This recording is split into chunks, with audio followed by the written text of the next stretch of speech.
저는 못 봤고요. 네. 이준석 대표 측은 안 했다. 대리는 안 나왔다. 이렇게 입장을 밝히고 있어요. 한쪽 입장만 들어보면 될 일입니다. 지금 이게 그 사건이 발단이 된 게 가세연에서 그 검찰 수사 자료 가지고 이렇게 이야기를 하면서 이렇게 쭉 했었거든요. 근데 기자들도 사실 검찰 수사 자료를 이렇게 확보하기가 상당히 힘든데 그게 어떻게 딱 그 부분이 그렇게 들어가서 이렇게 쭉 흘러갔는지 이것들도 어떻게 보면 이제 정치적으로 해석하는 분들이 있는데 어떻게 보십니까? 사실 그 박근혜 대통령 때도 뭐 13시 문건 얘기 나왔잖아요. 그때도 박근혜 대통령께서 유출 책임자 문책해라.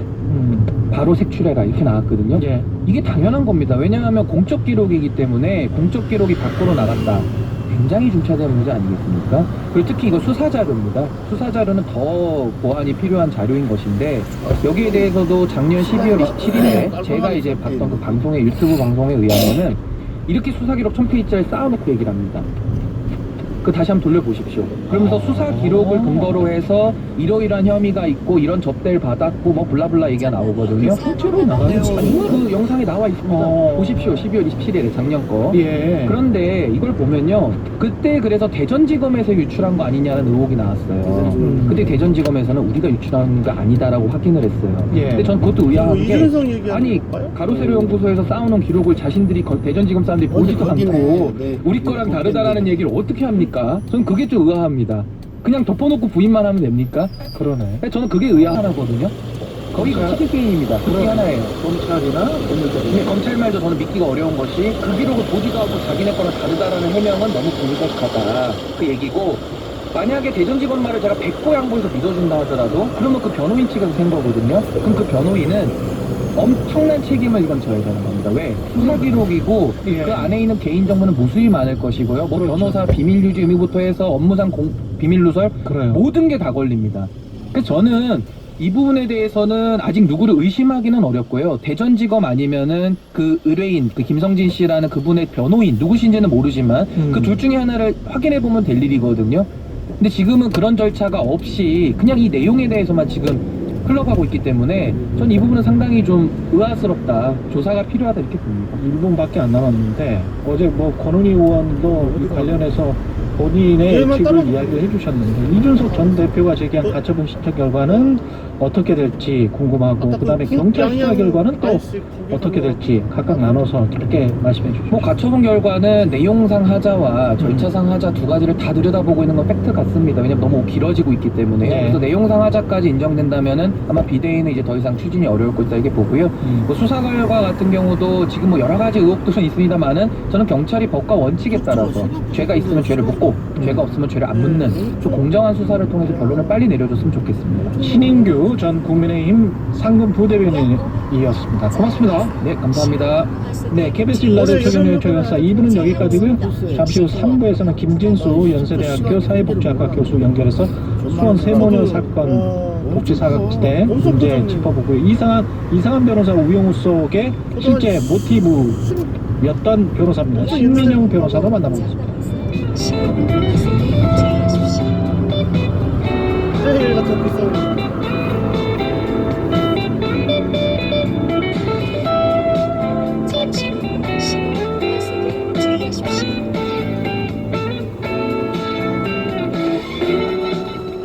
강릉 양양 노선이 잠시 후 8시 반부터 일부 지역국에서는 해당 지역 방송을 보내드립니다. 좀 내려갔다 내려갔다가 쭉 여러분, 춘천 쪽으로. 경제가 어려워서 너무 힘드시죠? 그래서 준비했습니다. 대한민국 경제 오디션, 내가 경제스타 서울로 K. 향하자 춘천 쪽 경제와 관련된 이야기라면 모두 환영합니다. 총 상금 6천만 원을 준비했습니다. 자세한 내용은 오후 4시 5분 홍사원의 경제쇼에서 알려드릴게요. 저가 진행은 서툴지만 내용은 알찹니다.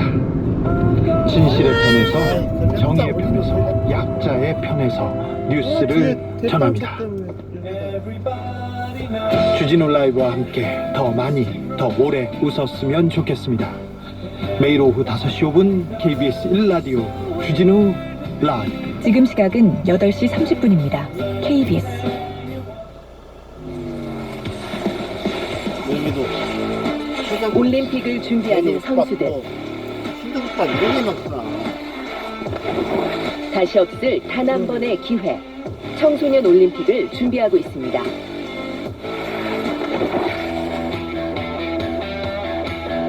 청소년 올림픽이란 만 15세에서 18세까지 청소년 선수들이 참가하는 올림픽으로 전 세계 청소년 선수들의 즐거움과 성장, 그리고 공존과 화합을 목표로 합니다. 2024년 1월 19일부터 2월 1일까지 평창과 강릉, 정선, 그리고 횡성에서 개최될 2024 강원 동계 청소년 올림픽. 평창의 영광을 다시 한번 선사할 꿈의 무대에 도민 여러분의 많은 성원 바랍니다. 이 캠페인은 강원도와 함께합니다. 조금만 봐도 탄이 쏟아졌습니다. 석탄 사업자라면 누구나 탐냈던 탄광. 바로 1952년 문을 연 태백의 함태 탄광입니다. 경제성과 작업 여건이 우수했던 함태 탄광은 늘 5손가락 안에 들어가는 굴지의 탄광이었죠. 그러나 1993년 이곳 역시 폐광의 그림자를 벗어날 수 없었습니다. 하지만 석탄에 쏟은 검은 땀방울은 기억이 되고 기억은 역사가 되어 다시 되살아나고 있습니다. 선원문화유산으로 당당히 홀로서기를 하고 있는 함태 탄광. 우리가 잊지 말아야 할 대한민국 산업의 역사이자 박물관입니다. 강원 탄광문화유산. 벌써부터? 이 프로그램은 강원랜드와 함께합니다.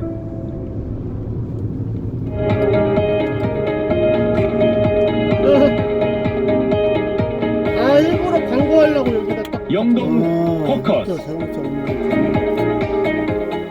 안녕하십니까. 아나운서 이영재입니다. 주택가 주변에서는 유모차나 리어카 등을 끌며 페이지를 줍는 노인들을 쉽게 볼 수가 있습니다.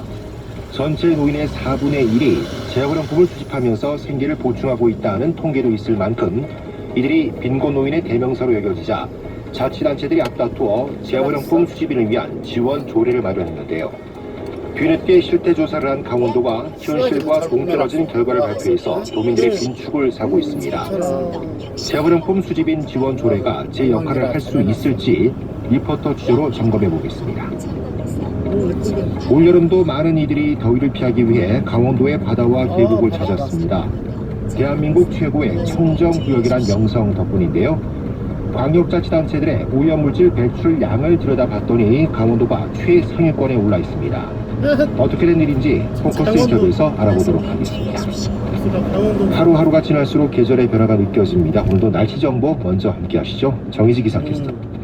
네, 기압골의 영향으로 늦은 오후까지 약한 비가 내리거나 산발적으로 빗방울이 떨어지는 곳 있겠습니다. 예상 강수량은 5mm 미만으로 아주 적은데요. 비가 내리는 동안은 가시거리가 짧아지고 도로가 미끄럽기 때문에 주의하셔야겠습니다. 당분간 기온은 평년과 비슷하거나 조금 낮게 나타나겠습니다. 밤사이 기온이 떨어지면서 오늘 아침 영동 대부분 지역은 20도 아래를 기록했는데요. 특히 태백은 14.5도까지 떨어졌습니다. 아침 저녁으로 기온차가 꽤 나기 때문에 면역력 관리 잘 해주시기 바랍니다. 오늘도 하늘에 구름이 많이 지나겠습니다. 현재 기온 살펴보면 강릉이 22.6도, 동해 23.5도, 태백은 17.7도 보이고 있고요. 한낮에는 강릉 27도, 고성과 속초 양양 26도, 정선은 24도까지 오르겠습니다. 바다의 물결은 동해 중부와 남부 해상 모두 최고 1m로 잠잠하겠습니다. 내일도 오늘과 비슷한 기온 보이겠고요. 모레는 오랜만에 맑은 하늘 드러나지만 이후부터 다시 구름량이 많아지겠습니다. 지금까지 기상캐스터 정희지였습니다. 여기 갔다가 또 얼마나 헤매려고.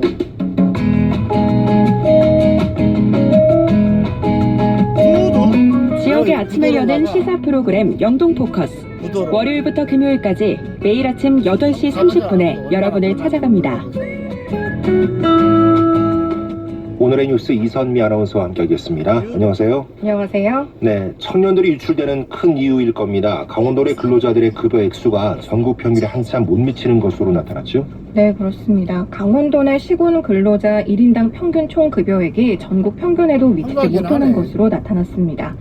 국세통계연구원에 따르면 2020년 도내 근로자 1인당 평균 총급여액은 3,370만 원으로 전국 평균보다 460만 원이나 적었습니다. 특히 전국 1위인 서울 강남구의 절반에도 못 미쳤습니다. 도내 시군별로는 도내가 3,650만 원으로 가장 높았고요. 삼척, 인제, 태백, 춘천 순이었습니다. 가장 낮은 곳은 횡성으로 도내 1위인 동해와 연간 590만 원의 급여 차이를 보였습니다. 강원도는 도내 18개 시군 중 전국 평균보다 높은 지역이 단 한 곳도 없었습니다. 도내 기업들의 영세성과 미래형 일자리 창출 부족 등이 주요 원인으로 지적됐습니다. 강원연구원 관계자는 강원도는 워낙 영세업체 비중이 높다 보니 현실적으로 수도권 수준의 급여를 맞추기란 불가능하다며 정책적인 지원과 근본적인 산업구조 변화가 필요하다고 전했습니다. 네. 경기 부양을 위한 고육책인가요? 김진태 도지사가 추석 전에 민생자금 1,700억 원을 풀겠다고 밝혔죠? 네, 그렇습니다. 강원도가 경제위기 대응을 위해 추석 전 특별 민생안전 대책을 추진합니다. 도는 우선 소상공인들을 위해 내년까지 도 예산 260억 원을 투입해 총 2,670억 원 규모의 경영 안정자금을 마련합니다. 올 하반기에 도비 110억 원을 들여 670억 원 규모의 추가 대출도 지원합니다. 이와 함께 현재 380개가량인 착한 가격업소를 1,000개 규모로 늘리고요. 이들 업소에는 대출을 우선 지원할 계획입니다. 또 추석 전 물가 안정을 위해 강원 상품권 등 지역 상품권을 기존 173억 원에서 304억 원까지 추가 발행할 예정입니다. 1,731억 원 규모의 조비 집행을 통한 경기 부양책도 시행합니다.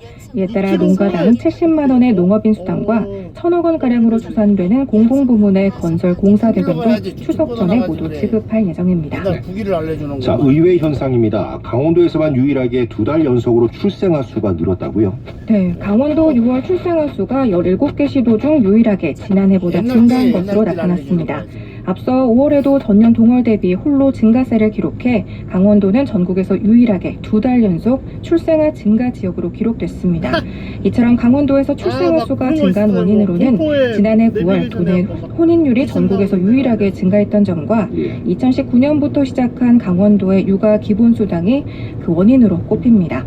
여기에 2분기까지 합계 출산율, 즉 여성 1명이 평생 낳을 것으로 예상되는 평균 출생아 수도 다른 시도는 모두 줄어든 반면 강원도만 지난해와 같은 0.94를 유지했습니다.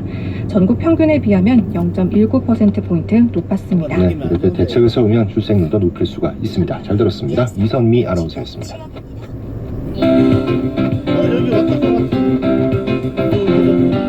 KBS 제1라디오 영동포커스는 모바일 애플리케이션 팟빵과 팟캐스트를 통해 다시 듣기를 하실 수 있습니다. KBS 강릉을 검색해보세요. 폭염이 기승을 부리는 무더운 여름철 야외 현장 근로자들만큼이나 거리에서 구슬땀을 흘리는 분이 있습니다. 바로 폐지 줍는 어르신들인데요. 강원도가 지난 2019년 재활용품 수집인 지원에 관한 조례를 제정했지만 조례가 제정된 지 3년 만에 나온 실태조사가 부실하게 이루어졌다는 지적이 일고 있습니다. 최장원 리포터와 함께 자세한 내용 알아보겠습니다. 어서 오세요. 네, 안녕하세요. 네, 비가 오나 눈이 오나 거주로 나오는 분들 바로 폐지 줍는 노인분들인데요. 네. 너무 자주 뵙는 분들이라 이게 무감각이신 게 아닌가 반성을 하게 됩니다. 이분들의 처우가 지금 엄청나게 열악하다면서요? 그렇습니다. 말씀하신 것처럼 거리를 걷다 보면 이 폐지 줍는 노인들 마주칠 때가 종종 있죠. 네. 이 사실 폐지 줍는 노인들의 대부분은 가난으로 인한 생활고를 견디다 못해 거리로 나선 건데요. 낡은 손수레 의지에 하루 종일 돌아다녀도 이분들이 손에 쥐는 돈은 4,000원 남짓에 불과합니다. 예. 시간당 최저임금의 10분의 1 수준이죠. 하루 걸어 하루를 살다 보니까 이 폭염특보가 내리거나 비가 많이 와도 재활용품 수거를 손에서 놓을 수가 없습니다. 이렇게 30kg을 모아 고물상에 가져다 주면 3,000원을 받을 수가 있습니다. 지난 2016년 7월에 폐지 가격은 킬로그램당 73원이었습니다. 6년이 지난 올해 7월은 139원으로 2배 정도 올랐습니다. 이렇게 몇 년 사이 폐지 가격이 오르기는 했지만 중소 재활용품 처리업체가 늘어나서 수직 경쟁은 오히려 더 치열해졌다는 것이 이분들의 설명입니다. 이 부분도 경쟁이 치열하군요. 자, 하루 종일